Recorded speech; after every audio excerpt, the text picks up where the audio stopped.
고린도전서 12장 1절에서 7절의 말씀 제가 봉독에 올리겠습니다. 형제들아, 신령한 것에 대하여 나는 너희가 알지 못하기를 원하지 아니하노니 너희도 알거니와 너희가 이방인으로 있을 때에 말 못하는 우상에게로 끄는 그대로 끌려가느니라.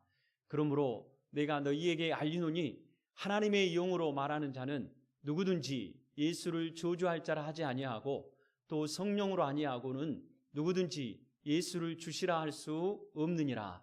은사는 여러 가지나 성령은 같고 직분은 여러 가지나 주는 같으며 또 사역은 여러 가지나 모든 것을 모든 사람 가운데서 이루시는 하나님은 같으니 각 사람에게 성령을 나타내심은 유익하게 하려 하심이라.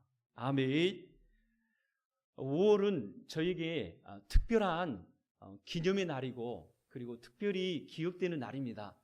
왜냐하면 제가 중학교 2학년 5월 달에 동네 마을에 관해서 저녁에 공부를 하고 있는데 동네 형이 해관에 와서 우리 공부하는 저와 친구들, 동생들을 모아놓고 복음을 전했습니다.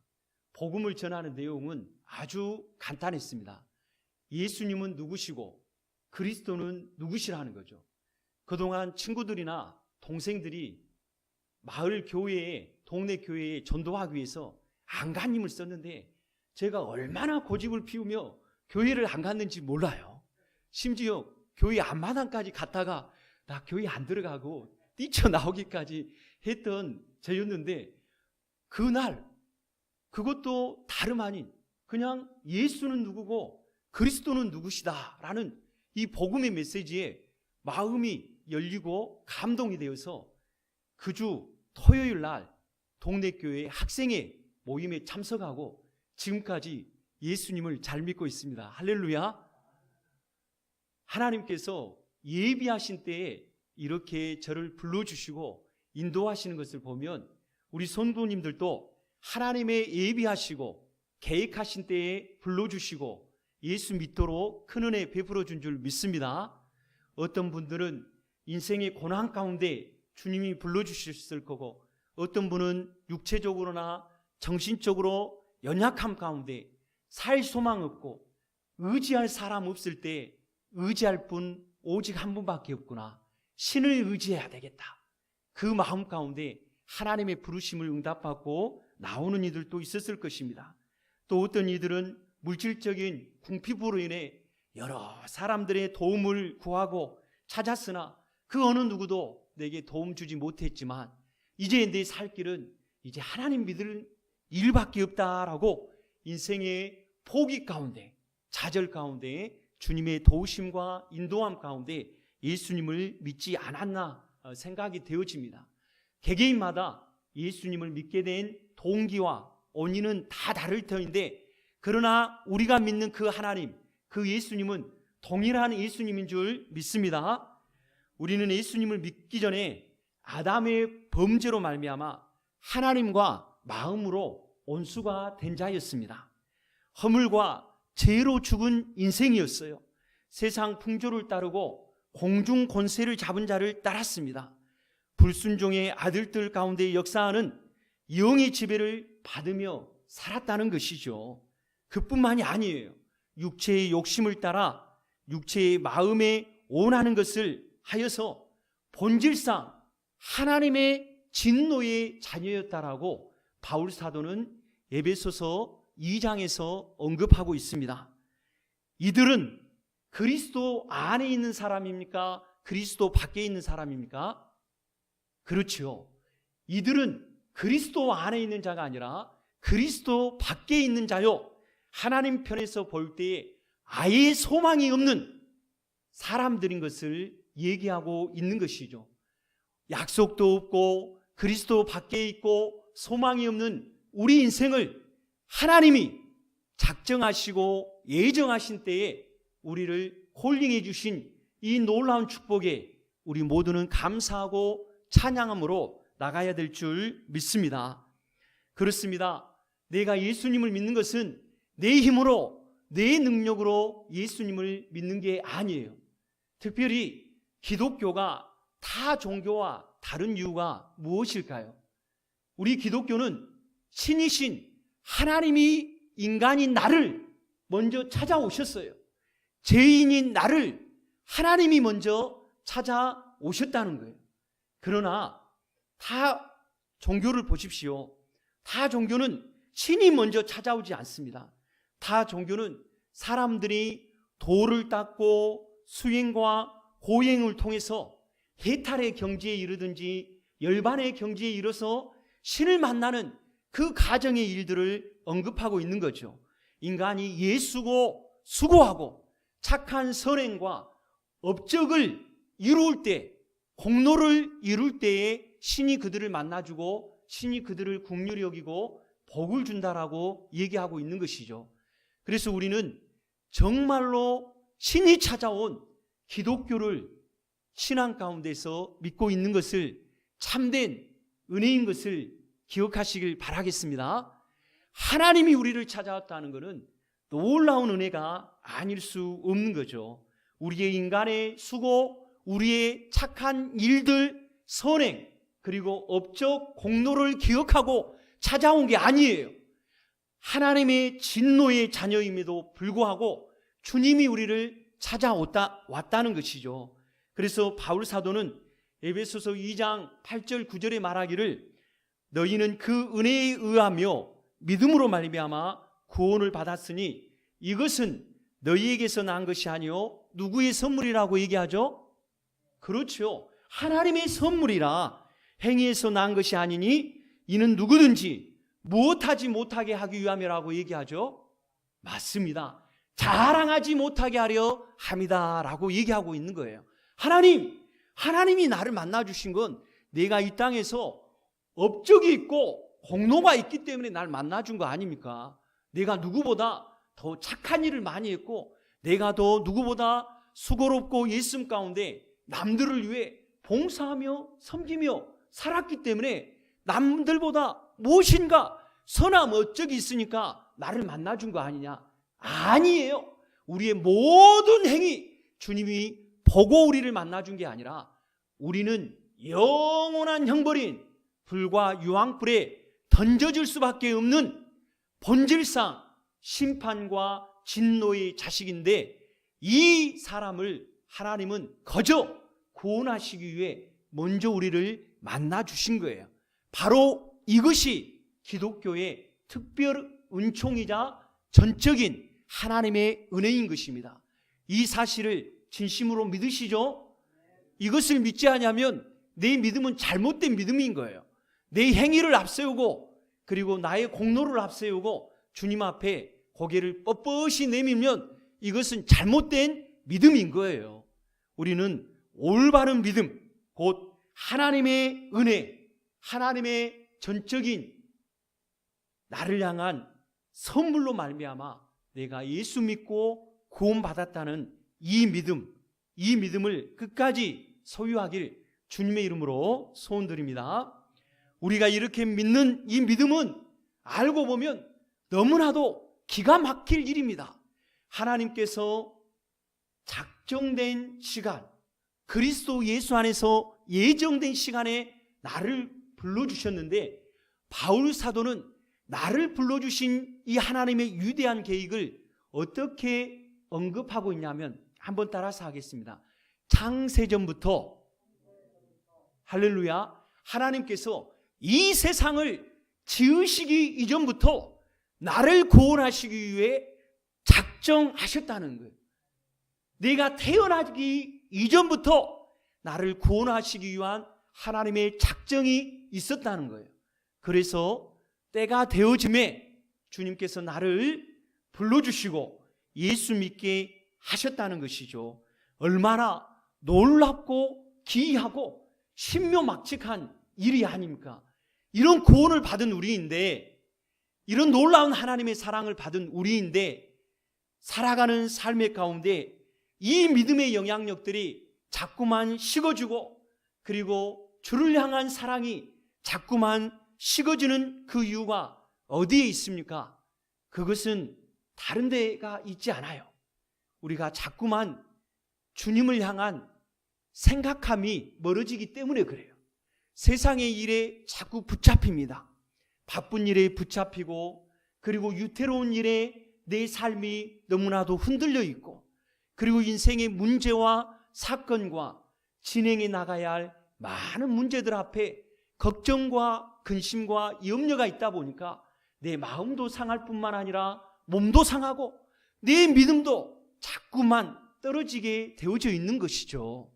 사랑하는 성도 여러분, 예수 그리스도를 믿었던 그 첫사랑의 은혜가 우리 안에 회복되기를 주님의 이름으로 소원드립니다. 하나님을 사랑했던 그 감격의 시간들이 회복되질 때 우리가 주를 위해서 봉사하고 섬기는 일이 힘들고 고되다 할지라도 다시금 주시는 그 은혜가 새 힘과 새 능력으로 내 안에 역사하게 되는 것이죠. 여러분, 직장에서 나를 인정해주고 직장의 회장이든 사장이든 나에게 많은 일을 주고, 그리고 많은 사람들에게 영적인 여러 가지 리더의 영향력들을 발휘하도록 지휘권을 주면 기분이 좋으세요? 싫으세요? 좀 더 쉽게 표현할게요.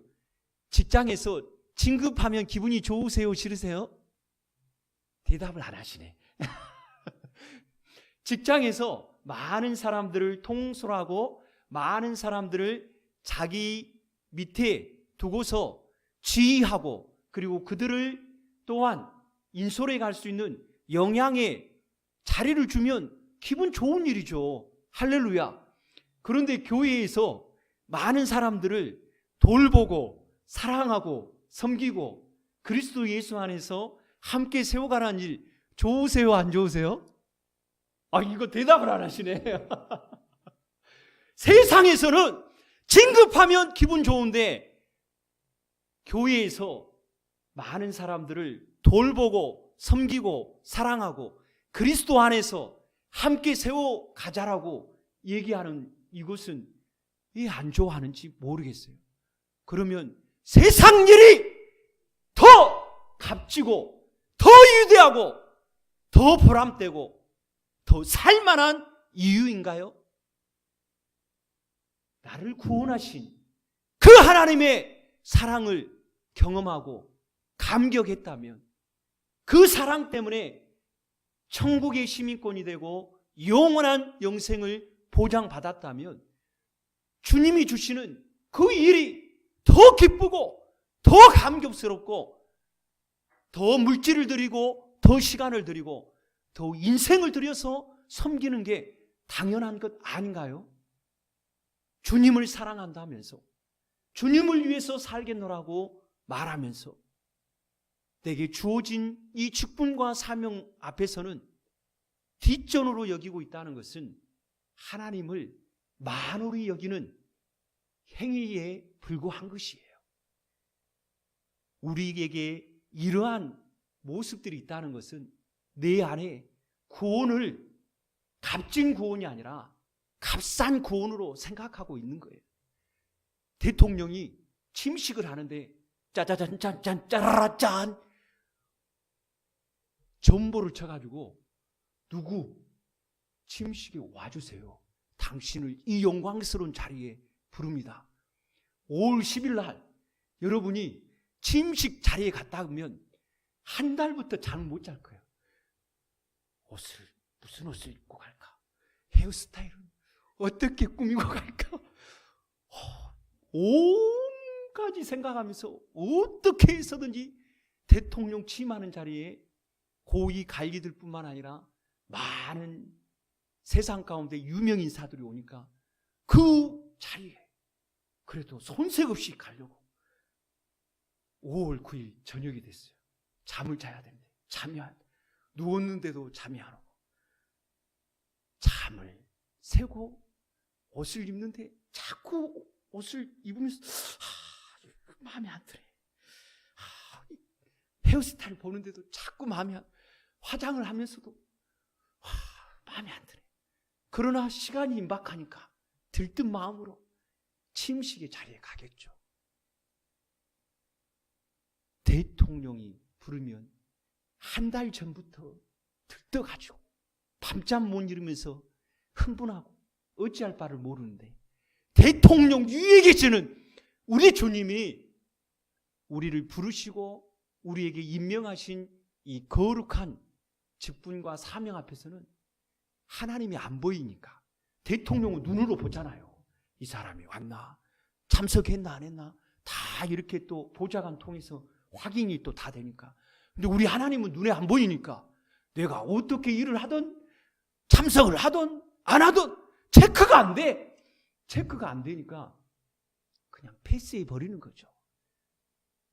한번 질문하겠습니다. 하나님이 더 위대하십니까? 대통령이 더 위대합니까? 당연히 하나님이죠. 할렐루야. 이 고백이 있는 우리에게 하나님이 맡기신 일에 대해서, 영광스러운 이 사명에 대해서 감격해 하시길 바라겠습니다. 할렐루야. 그래요. 우리는 세상에 사는 그리스도인이에요. 세상에 속한 그리스도인이 아니라 세상에 사는 그리스도인이에요. 하나님 나라의 왕의 자녀로서, 하나님의 소유된 백성으로서 세상에 사는데 하나님의 자녀로서 살아야지, 하나님의 왕의 자녀로서 살아야죠. 할렐루야. 자꾸만 세상의 신분이 더 위대한 것처럼, 더 존귀한 것처럼 하나님이 주신 우리의 그 신분은 뒤로 하고 그렇게 살면 안 되는 것이죠. 우리가 살면 얼마나 산다고 얘기하세요? 저도 인생에 하프타임을 찍었습니다. 그러나 이 자리 가운데 인생의 하프타임을 진작에 찍으신 분들은 어떡하겠습니까? 그리고 우리의 인생의 마지막 날 정해졌습니까? 내가 얼마만큼이나 살 것이고 그때 살 것이니까 10년 후의 플랜, 20년 후의 플랜, 30년의 플랜, 40년의 플랜. 그래서 내가 인생의 모든 일을 마치면 직장생활을 은퇴하고 은퇴의 자금을 가지고 호화롭게 살겠다, 이런 플랜을 갖고 있는들 우리의 삶이 장담할 수 있는 삶입니까? 아니지요. 그렇기 때문에 우리가 언제 어느 시 하나님이 내 인생을, 나를 부를지 모르기 때문에 사람을 존귀하게 여길 정도라면 그보다 더 하나님을 존귀하게 여기고 하나님 앞에 두려움으로 나가야죠. 하나님을 경외함으로 나가야죠. 하나님의 일을 가볍게 여기지 마십시오. 하나님의 일을 거시적으로 얘기하면 교회의 일뿐만 아니라 세상에 주어진 모든 일도 하나님의 일이죠. 그러나 우리가 먼저 우선적으로 생각해야 될 것은 교회 가운데 내게 허락한 직분과 사명의 일에 더욱더 중요시 여기고, 그리고 세상에 내게 주어진 일들도 무책임하게 행동하면 안 되죠. 왜 그렇죠? 우리가 세상의 일을 무책임하게 행동하게 되면 결국은 누구의 얼굴을 먹칠하는 것입니까? 그렇죠. 하나님의 얼굴에 먹칠하고, 그리고 내가 어느 교회를 다니고 있다는 걸 알게 되면 어느 교회를 먹칠하는 거죠? 그래요. 청안교회를 먹칠하는 거예요. 아, 나 청안교회 누구야? 라고 얘기하고 있고, 그리고 또 내가 교회 다닌다라고 신분을 밝혔는데 세상에서 불성실하게 행동하고 못된 짓만 다 골라서 하고 남 안 보는 데서 속이며 살고, 아, 그러면 누구의 영광을 가린다고요? 하나님의 영광을 가리고, 또 누구 교회의 영광을 가린다고요? 청안교회의 영광을 가리고 청안교회 먹칠을 하는 거예요. 우리는 그렇게 살아서는 아니 되는 거예요.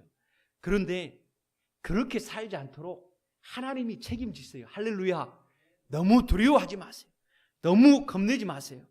우리 안에 예수 믿는 신앙의 고백을 하나님이 주셨기 때문에 이 신앙 고백만큼 살도록 주님이 우리를 붙잡아 주시고, 주님이 우리를 도와주시고, 주님이 우리의 가는 길을 밀어주시는 줄 믿습니다. 주 여호와는 내 편이시라 내가 사람을 두려워하지 아니하리로다. 아멘. 믿음으로 살려고 하는 하나님의 백성들의 편이 주님이 되어주셔서 밀어주셔요. 도와주셔요. 함께해 주세요. 그리고 넘어지고 쓰러짐이 있을지라도 다시금 일으켜서 앞으로 나아갈 수 있도록 새 힘과 새 능력으로 함께해 주시는 줄 믿습니다. 내가 이렇게 살다가 큰일 나겠다, 겁내고 두려워할 필요 전혀 없어요. 중요한 것은 내 안에 내가 예수를 바로 믿느냐라는 이 신앙의 고백이 있는지 확인해 보시길 주님의 이름으로 소원드립니다. 예수님께서 빌립보 가이사랴 지방에 이르렀을 때 제자들에게 이런 질문을 하세요. 사람들이 인자를 누구라고 말하더냐라고 예수님이 물어요. 그러니까 제자들이 더러는 세례 요한이라고 말합니다. 더러는 엘리야라고 말합니다. 더러는 에레미야 선지자나 선지자 중에 한 명이라고 말합니다 라고 얘기해요. 기가 막힐 일이죠. 예수님을 수많은 사람들이 바로 알고 있지 못한다는 것을 얘기해 주고 있잖아요. 그러니까 예수님께서 이 얘기를 듣고 나서 제자들에게 다시 묻습니다. 너희는 나를 누구라 생각하느냐 라고 얘기할 때 제일 먼저 고백한 사람이 누구였습니까? 그렇지요. 시몬 베드로가 얘기하죠. 주는 그리스도시요 살아계신 누구라고요? 아멘. 우리 다 같이 함께 고백하겠습니다. 시작. 주는 그리스도시요 살아계신 하나님의 아들이시니다. 할렐루야. 우리 모두에게는 시몬 베드로와 같은 이 고백이 있다는 거예요. 그런데 시몬 베드로가 똑똑해서 예수님의 수제자여서 이 고백을 할 수 있는 자격 조건이 되어 고백한 것이냐? 예수님은 아니야 라고 얘기하고 있어요. 시몬 베드로가 주는 그리스도시요 살아계신 하나님의 아들입니다 라고 고백할 수 있는 그 고백의 힘이, 그 능력이 어디에서 나오느냐? 예수님은 그를 향해 이렇게 얘기합니다. 바요나 시모나. 여기서 바요나라는 헬라어로 뜻하면 요나의 아들이다 라고 얘기해요. 요나의 아들 시모나, 내가 복이 있도다. 이를 내게 알게 한 이는 혈육이 아니요. 한번 따라서 하겠습니다. 하늘에 계신 내 아버지시니라. 맞아요. 그렇습니다. 우리 안에 예수님이 명확하게 누구라고 고백할 수 있는 것, 내 실력, 내 능력, 나의 자격 조건이 아니라 하늘에 계신 내 아버지께서 예수님이 누구신지 깨닫게 하셨고, 그리고 믿게 하셨고 고백하게 하셨다는 거예요. 이게 바로 하나님의 선물이고 하나님의 전적인 은혜라고 성경은 얘기하고 있는 것입니다. 사랑하는 성도 여러분, 오늘도 바울 사도는 고린도전서 12장 3절에 얘기합니다. 네가 너희에게 알리노니 하나님의 영으로 말하는 자는 누구든지 예수를 저주할 자라 하지 아니하고 또 성령으로 아니하고는 누구든지 예수를 주시라 할 수 없느니라. 할렐루야. 예를 들어봅시다. 목사인 제가 목사가 아니고 지금 이 시간에 예수 믿는 사람들을 죽이기 위해 청안교에 온 거예요. 그리고 그냥 빈손으로 온 게 아니라 기관총을 들고 왔는데 기관총 탄알도 한두 개가 아니야. 100개를 기관총에 끼워가지고 왔어요.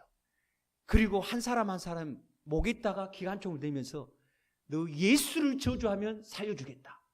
그리고 예수를 저주하지 않으면, 예수를 주라고 하면 죽이겠다. 그러면 여러분 어떻게 하겠습니까?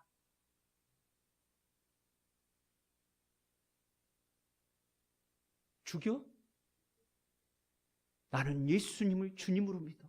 나는 예수님밖에 없어 하고 죽이려 하면 죽여? 이렇게 하시겠어요? 아멘 하신 분들 주님의 큰 은혜가 있습니다. 아멘 안 하신 분들도 하나님의 은혜가 있는 줄 믿습니다. 나는 할 수 없어요.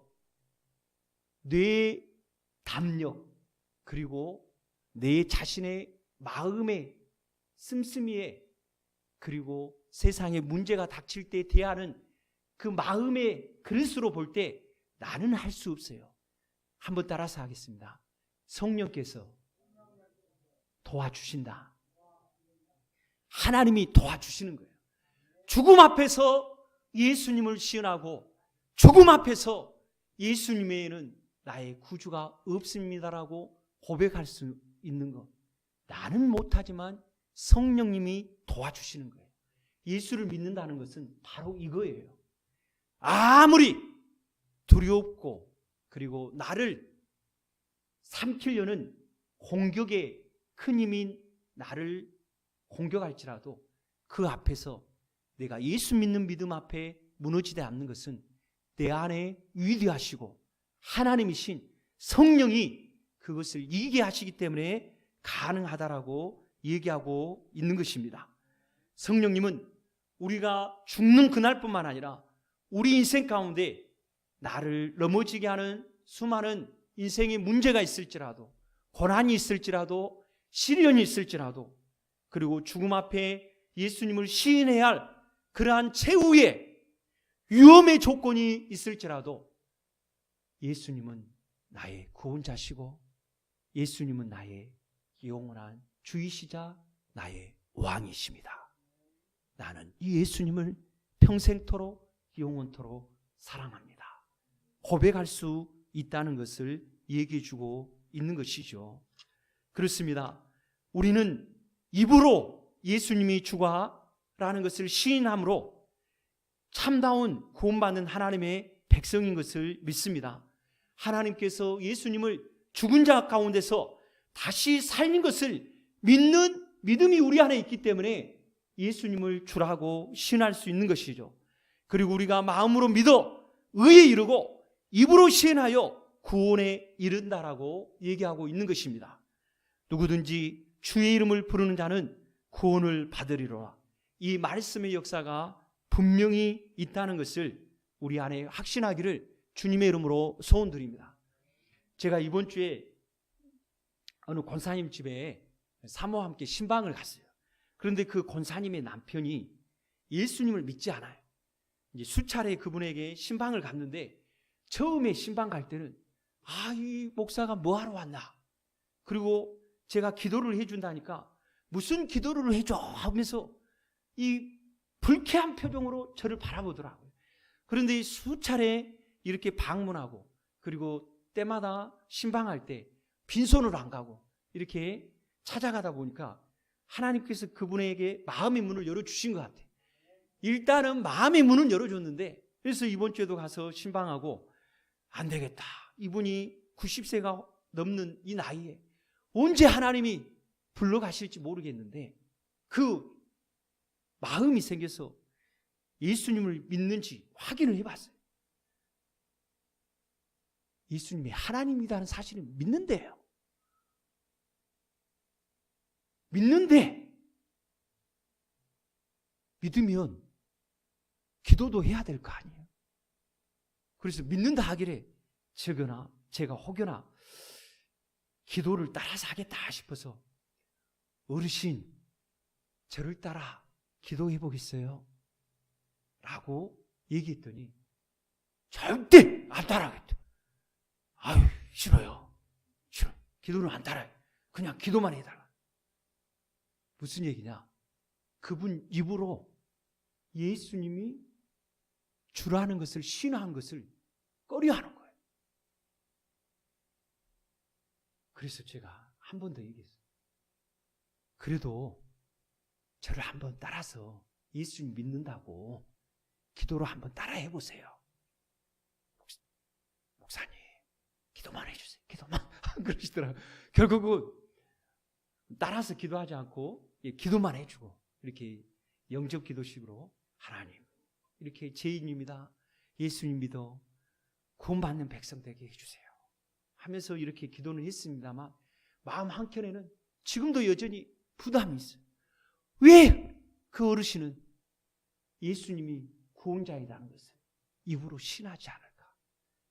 이 예수님을 주라고 신하지 않을까? 하나님을 믿는다고 하면서 입으로 신하지 않을까? 2주 많은 고민이 되었어요. 그렇구나. 우리가 교회에 나와 예수님을 주인이라고 고백하고 예수님을 나의 구주라고 고백하는 거, 이게 별게 아니구나. 너무나도 위대한 고백이구나. 놀라운 고백이구나. 아무나 예수를 주라고 고백하지 않는구나. 사랑하는 성도 여러분, 여러분이 교회에 나와서 예수 이름을 찬양하고 하나님의 이름을 찬양하고 그리고 여러분의 입술로 예수님 사랑합니다. 예수님 사랑합니다. 예수님 나를 써주세요. 예수님 나를 존귀하게 사용해 주세요. 이런 예수님을 고백한다는 게 괜히 나온다는 게 아니에요. 여러분의 마음에 예수를 믿는 구원받은 백성이라는 것을 성령이 내 안에 증거해 주고 있다는 것을 얘기해 주고 있는 것입니다. 사랑하는 성도 여러분, 예수는 주요, 예수는 구원자시요, 예수는 하나님이시요, 예수는 왕이시요. 이 고백 내 힘으로 고백한 거 아니에요. 지금도 여전히 예수님을 향해 수많은 고백을 하고 하나님을 향해 수많은 기도를 하고 그리고 나의 삶에 예수님을 의지하고 나가는 이 모든 믿음의 행위가 놀랍고 위대하고 기이할 뿐인 거예요. 나 같은 죄인이 어떻게 예수를 믿어? 이 예수님을 믿는 믿음의 표현을 매 순간순간마다 하고 있을까? 이거는 기적이에요. 기적 중에 기적인 줄 믿습니다. 놀랍고 큰 일만 일어난 게 아니라 여러분이 예수님을 믿고 이 주일에 나와 예배하고 있는 이 시간이 기적의 시간인 줄 믿습니다. 한번 따라서 하겠습니다. 지금 예배하는 이 시간이 내 인생의 최고의 시간이자 기적의 시간이다. 기도하겠습니다. 하나님 아버지, 예수 믿는 것 내 힘으로 내 능력으로 되어지는 게 아닙니다. 전적인 하나님의 은혜고 성령님을 내 안에 보내셔서 예수 믿는 믿음의 고백이 있게 하신 것 감사합니다. 이 예배하는 시간이 내게 있어서 최고의 시간이고 기적의 시간인 줄 믿습니다. 이 풍성한 은혜를 우리가 깨달으며 주님 앞에 늘 영광 돌리며 기뻐하며 감사하며 행복하게 신앙생활할 수 있는 우리 모두가 되게 하여 주시옵소서. 예수님의 이름으로 기도합니다. 아멘.